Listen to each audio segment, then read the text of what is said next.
j'ai effectivement un petit coup de gueule à dire sur la gestion gouvernementale de cette crise.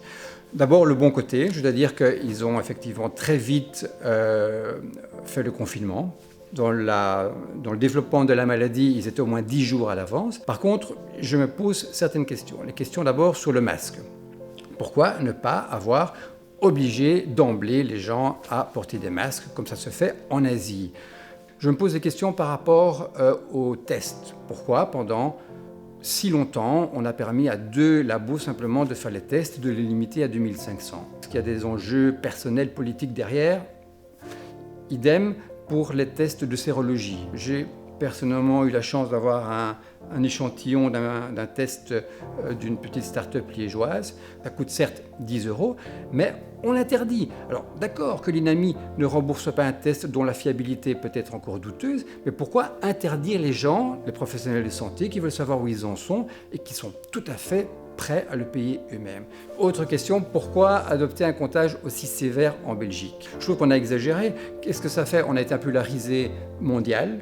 On a été considéré comme le plus mauvais élève et ça a été une très mauvaise image, je trouve, par rapport aux soignants. Finalement, on était en Belgique très bon puisqu'on était seulement à 60% de remplissage des lits d'USI.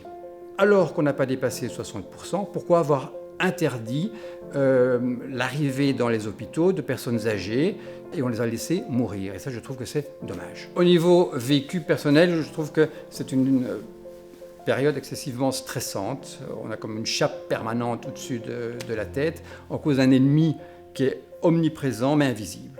J'ai l'impression d'être un peu comme dans acteur d'une télé-réalité, avec des événements, des informations qui arrivent minute après minute, heure après heure, et qui se contrarient. Par exemple, au niveau médical, on disait avant pas de cortisone.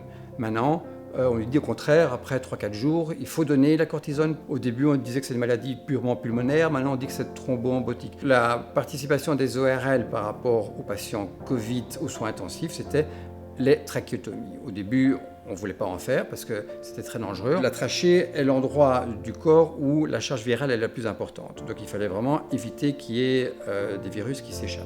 Je me souviens de la première intervention, je me suis mis dans une pièce avec l'anesthésiste et l'aide opératoire, et un petit peu comme les pilotes de la patrouille de France, on a répété geste après geste. Au début, moi j'avais un FFP3. J'ai après ça essayé de trouver les scaphandres des orthopédistes. Première intervention avec le scaphandre, je ne voyais plus rien. Donc finalement, j'ai dû bricoler une fenêtre à l'arrière du masque pour pouvoir travailler. Il faut que la vie reprenne parce que sinon il va y avoir trop de conséquences collatérales, que ce soit sociales, économiques et surtout médicales. Les gens ont peur d'aller dans les cliniques actuellement, donc il faut que ça reprenne. Il faut vraiment apprendre à vivre avec parce que ces virus vont rester pendant 6 mois certainement. Il faut quand même avouer que ce virus, s'il est bien soigné, je dis bien s'il est bien soigné, il n'est pas si dangereux que ça.